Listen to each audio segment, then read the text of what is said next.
Assalamualaikum warahmatullahi wabarakatuh.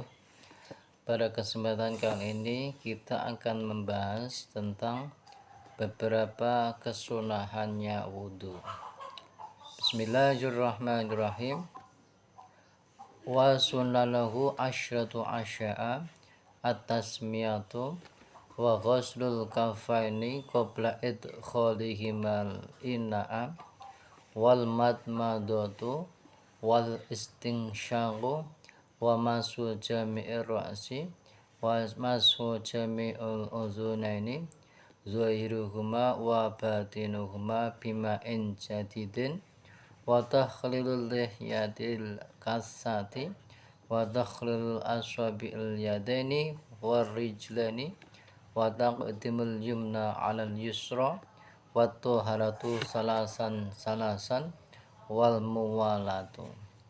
Adapun kesunahannya wudhu itu ada 10 perkara. Yang pertama adalah membaca bismillah. Jadi sebelum kita melakukan wudhu, sebelum pembasuhan pertama, di situ disunahkan untuk membaca bismillah. Kemudian di sini disunahkan juga untuk talafut, yaitu sebelum mengrentekkan niat di dalam hati, di situ diucapkan dengan lisan dulu layusa'idal qalba, agar hati kita mudah untuk mengrentekkan niat. Kemudian wa ghuslul kafaini, yang kedua adalah membasuh telapak tangan. Jadi telapak tangan ini dibasuh dulu. Nah, caranya ini di sela-sela ini dibolak-balik, diratakan begini ya. Ini cara membasuh telapak tangan. Nah, ini hukumnya sunnah agar pahala kita tambah.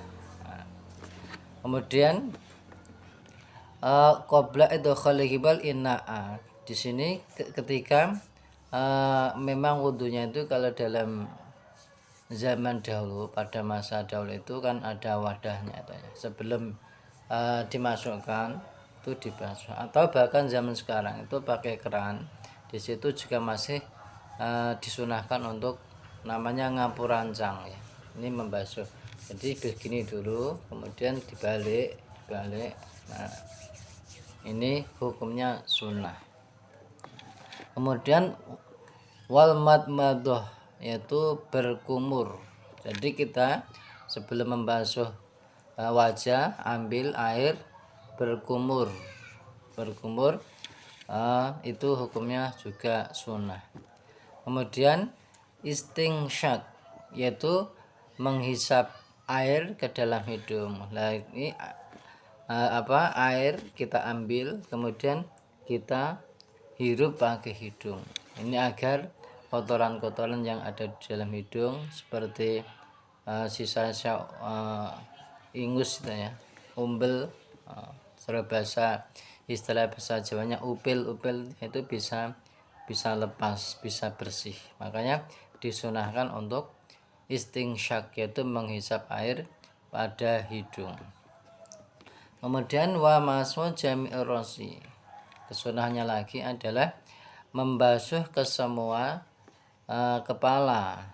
Jadi kemarin fardunya wudhu itu mengusap sebagian kepala saja, walau sehelai rambut saja sudah mencukupi sebagai fardunya wudhu, cukup satu helai. Nah, kesunahannya ini membasuh kepala secara keseluruhan. Jadi prakteknya adalah kita mengambil air, kemudian ini tangannya diletakkan di depan kepala, kemudian ditarik ke belakang.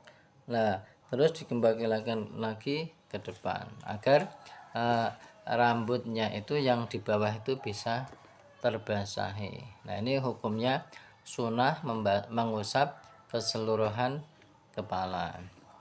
Kemudian wa masul uzunaini, nah, mengusap kedua telinga. Kedua telinga ini jari kita yang ini ya, ini dimasukkan ke lubang hidung dalam, Nah, terus kita jalankan ke celah-celah itu. Ke celah-celah ini kita jalankan, kemudian di belakangnya itu dari bawah yang belakang yaitu ditarik ke atas. Nah, itu caranya membasuh telinga. Itu hukumnya sunnah.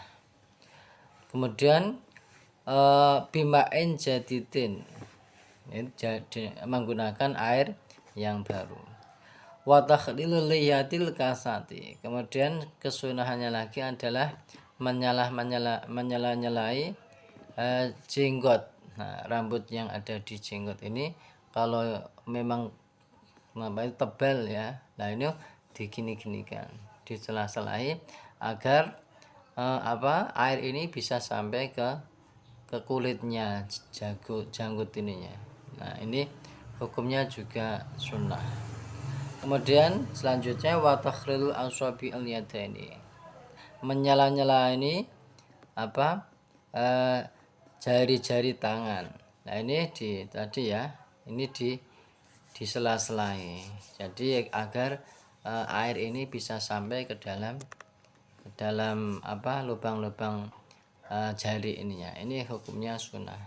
Nah, selain jari tangan juga jari kaki, jadi disela-selai walaupun ini tidak ada kotorannya. Jadi hukum sunnah menyela-nyelai jari kaki ataupun tangan ini ketika tidak ada sesuatu yang menghalangi. Tetapi kalau ada sesuatu yang menghalangi seperti cat, titek, itu hukumnya wajib. Nah, kesunahan menyela-nyelai jari ini apabila tidak ada penghalang apapun, itu hukumnya sunnah ya. Kemudian wa taqdimul yumna alal yusra, mendahulukan dalam pembasuhan ini kita mendahulukan yang bagian kanan dulu. Kita bagian tangan atau kaki yang kanan dulu, kemudian baru bagian yang kiri. Kemudian wat taharatu salasan. Nah, dalam membasuh dari semua anggota wudhu, dari wajah, tangan, kaki, ini diulang sebanyak 3 kali. Nah, hitungan ini tentunya setelah basuhan pertama ini sah. Jadi ketika membasuh wajah plek ya, 1 kali belum rata, di situ diulang lagi plek basuhan yang kedua. Lah, hitungan 1 kali itu ketika basuhan itu sudah rata. Jadi walaupun kita membasuh wajah 2 kali ataupun 3 kali, tapi ketiga itu baru bisa rata. Lah, ketiga basuhan ini masih dihitung 1 ya. Saya ulangi. Jadi basuhan walaupun sudah 3 kali, tetapi kok masih belum rata, itu diusahakan rata dulu. Lah, beberapa basuhan itu dihitung 1 kali plek, nah belum rata, kemudian 2 kali baru rata. Lah, ini walaupun sudah 2 kali ulangan ya, tapi itu dihitung 1. Kemudian baru kita membasuh lagi basuhan setelah rata, itu dihitung yang kedua dan diulang lagi ketiga. Nah, itu sunnah membasuh sebanyak 3 kali ambalan. Jadi seperti tangan ini diratakan dan berulang-ulang lah. Setelah rata, nah itu dihitung 1 kali, kemudian diulang lagi sebanyak 3 kali ambalan. Jadi prakteknya bisa berulang-ulang kali. Penghitungannya adalah ketika sudah rata itu baru dihitung 1 kali. Itu paham kiranya ya. Kemudian wal muwalatu, berturut-turut. Jadi kemarin fardunya wudhu yang terakhir itu urut ya, tartib. Kalau tartib itu dari 1, 2, 3 itu namanya urut, berurut ya, tertib. Tapi kalau muwalah itu berturut-turut. Jadi dari pertama kali membasuh wajah, terus membasuh kedua tangan, wajah, kepala, kaki, ini langsung berturut-turut. Lah, berturut-turut ini hukumnya sunnah, tidak wajib. Yang artinya ketika Anda wudhu ya, kemudian di tempat situ, di tempat Anda berwudhu itu airnya habis, atau memang ada perkara lain ya, ada urusan lain, jenengan kamu sejenak berhenti, nah kemudian dilanjut di tempat lain, nah itu ndak apa-apa.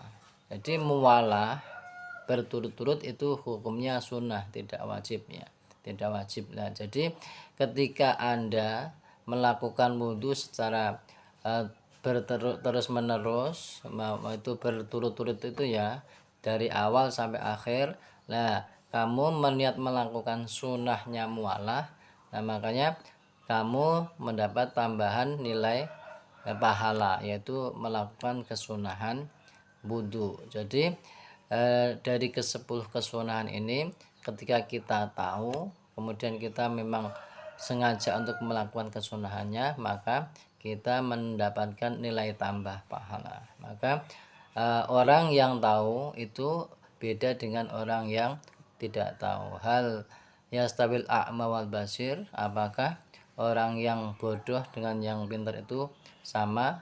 Tentunya tidak.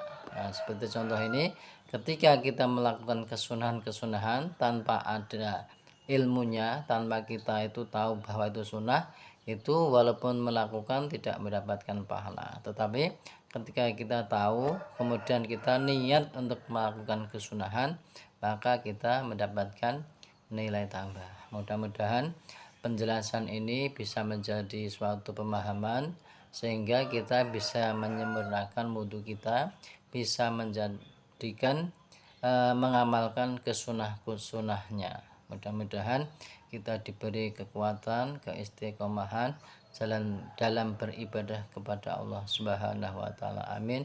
Amin ya rabbal alamin. Share, like video ini jika dirasa ada manfaatnya, dan semoga bisa menjadi jariah Anda. Cukup sekian kami akhiri. Wassalamualaikum warahmatullahi wabarakatuh.